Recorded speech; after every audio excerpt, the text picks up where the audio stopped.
YouTube.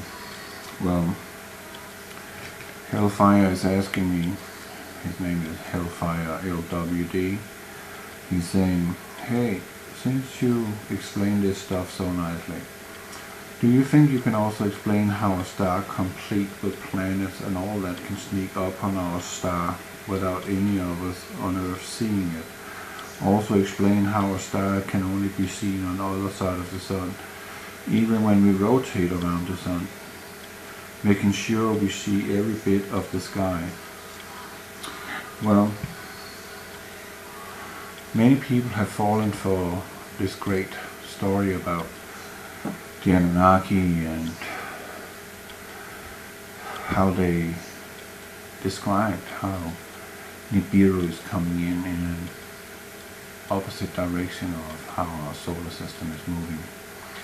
Well, my problem is I don't subscribe and believe any word of how our universe is laid out, how it functions in any form or fashion, because I know the scientists are lying to us.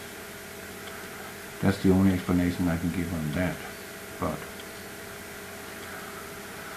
how do I explain that? We don't know how it's coming in. None of us really know. Is it coming up from below? Is it coming in on the ecliptic? Is it coming up from above? We don't know. We only have what a few crazed people is telling us. And we seem to be gullible enough to believe in that. Even I believe in that. But I don't do it anymore. In the Holy Prophecy is talking about the blue Kashina is dancing in the sky, and it removes its mask. It will become visible to all to see. Now that is something that is very interesting. Then you're also asking, and finally you can explain to me, because no one has yet, how an entire star system of planets can be in our solar system without yanking it out of balance, but somehow make the weather on Earth change. Well, the weather is susceptible to electromagnetic influences, such as our magnetic North Pole, such as the so-called cell phone towers we have standing around with playing with the weather with.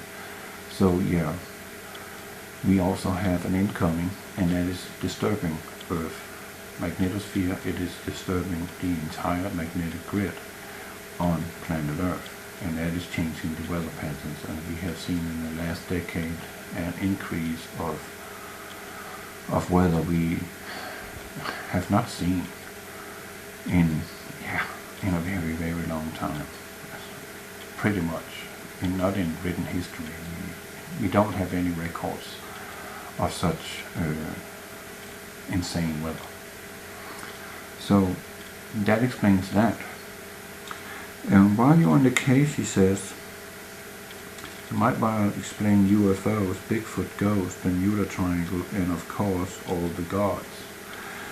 And I'm sure I forget some to list, but then half of it but start cracking. I'll be here to listen to the answers you provide. The answers I have to this is that it's fake and made up. Well, let me read something here regarding the planet system. Isaiah 24:20. Isaiah is saying, the earth shall reel to and fro like a drunkard. It shall be removed like a cottage, and its transgressions thereof shall be heavy upon it. It shall fall and never rise again, or not rise again. He's talking about that the earth is going to be flipped. Well, if the earth is going to be flipped, that means that something magnetic is pulling us. And here I'm talking about this incoming system, which is getting magnetic polarity over planet Earth, because it's closer to us than our sun, and therefore it gets the majority of pull and power. And then some will say, yeah, but that's just some weird text, right? Well, let me read something else for you from someone who got burned on the stake for being a witch, which she wasn't. She was just a smart woman. She says, a fiery dragon will cross the sky 6 times before this earth shall die. Mankind will tremble and frighten be for the 6 heralds of this prophecy. For 7 days and 7 nights man will watch this awesome sight. The tides will rise above their ken to bite away shores, and then the mountains will begin to roar, an earthquake will split plain to shore, and flooding waters rushing in will flood the lands with such a din that mankind covered in muddy fen and snarls about his fellow men. He bares his teeth and fight and kills, and secret food in secret hills dumps. And ugly is his fear, and hey, this deceitfuls on Svalbard in Norway. How about that? She saw that. And ugly is his fear, he lies to kill marauders, thieves and spies. Man flees in terror from the floods, and kills and rapes, lies in blood, spilling blood from mankind's hand, will stain and bitter many lands. And when the dragon's tail is gone, oh, I'm coming to that in a moment. Man forget and smiles and carry on, to apply himself too late, for mankind has earned deserved fate. And then I can go to Revelation here. The dragon's tail, right? Revelation 8:1. And then, when he had opened the 7th seal, there was a silence in heaven about the space of half an hour. Revelation 8:2. And I saw the 7 angels who stood before God, and to them were given 7 trumpets. Revelation 8:3. And another angel came and stood at the altar, having a golden censer, and there was given unto him in much incense, that he should offer it with prayers of all the saints upon the golden altar, which was before the throne. 8:4. And the smoke of the incense which came with the prayers of the saints ascended upon before God out of the angel's hand. 8:5. And the angel took the censer and filled it with fire from the altar and cast it into the earth, and there were voices and thundering and lightnings and an earthquake. 8:6. And the 7 angels which had 7 trumpets prepared themselves to sound. 8:7. The first angel sounded, and there followed hail mingled with fire or blood, and they were cast upon the earth, and the third part of the trees were burned up, and all the grass was burned up. 8:8. And the second angel sounded, and there were in the great mountain burning with fire cast into the sea, and the third part of the sea became blood. 8:9. And the third part of the creatures who were in the sea that had life died, and the third part of the ships were destroyed. 8:10. And the third angel sounded, and there fell a great star from heaven, burning as it was a lamb, and it fell upon the third part of the rivers, or upon the fountains of waters. 8:11. And the name of that star was called Wormwood, and the third part of the waters became wormwood, and many men died drinking of the water, because they were made bitter. 8:12. And the fourth angel sounded, and the third part of the sun was smitten, and the third part of the moon, and the third part of the stars. So was a part of them that was darkened, and the day shone not for the third part of it, and the night likewise. 8:13. I now beheld an angel flying through the midst of heaven, saying with a loud voice, Woe, woe, woe to the inhabitants of the earth, by reason to the others of voices of the trumpet of the 3 angels which are not yet sound. You see, we will have an asteroid impact that will poison our waters, our aquifers. It will also poison our sea. We're not talking about Fukushima here. We're talking about an impact, something coming from outside hitting us. And also there was the incense that will burn up all the grass and a third of the trees. We're talking about a meteor shower here.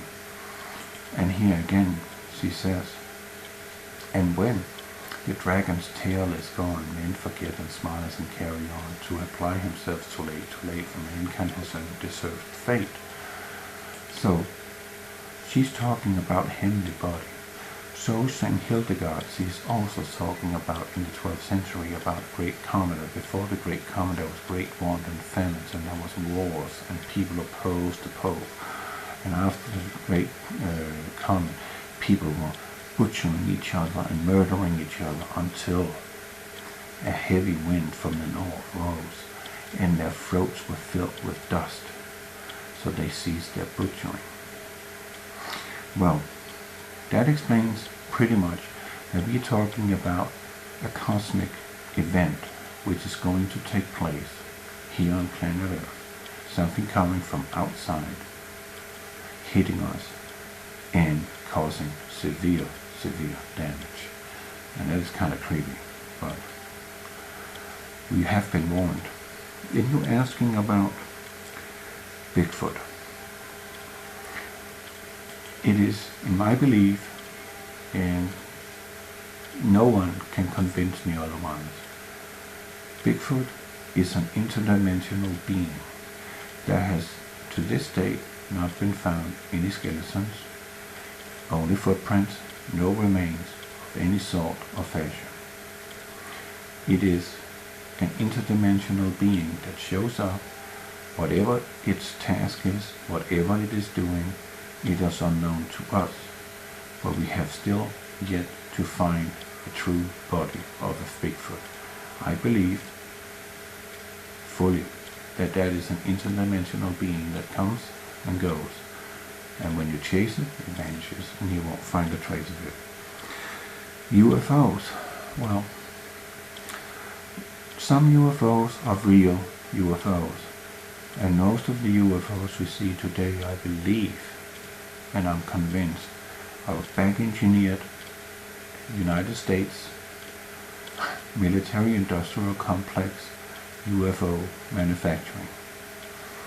The others, the grays, which I believe is an AI, artificial intelligence, are being sent here to conduct cattle mutilation, gathering of DNA, capturing of human beings against their will, and that's why you think they're so friendly? Yeah. Dream on. They're not your friends. You need to kill them. I'm serious. You see a gray, shoot it to pieces. Well, these are sent here as doctors. That's what my wife and her sister called them when they were children, and they have had some experiences on that account too themselves. They call them the doctors because they're coming here and they're doing experimentation of you in a clinical fashion, taking DNA, taking sperm, taking eggs. Bermuda Triangle. Well, there is a sunken civilization in the area of the Bermuda Triangle. But much of that mystery has been solved because they have found out that there is a huge deposit in that area of methane gas. And once in a while there is a landslide, and when that landslide occurs, this methane is being released into the waters. The water starts to boil. It loses its buoyancy, meaning if there's a ship there, it's going to the bottom instantly. And anything that is flying above, inside where the gas plume is rising, loses lift and the airplane crashes. It does not explain for why they have alternate readings on their gauges, but it might have a significance because back then when they had all these incidences, they had gauges that was working with pressure, but they were not electronic. So they reacted negatively, and that gave them wrong readings. All the gods, there is only one God. All the other ones are fallen ones, fallen angels. They call themselves gods, but that's with ideology. That's pretty much obvious. So that's pretty much what I have to say about that. That is, we have a cosmic event coming up. When it's going to arise, I surely don't know. But it will be at its appointed time.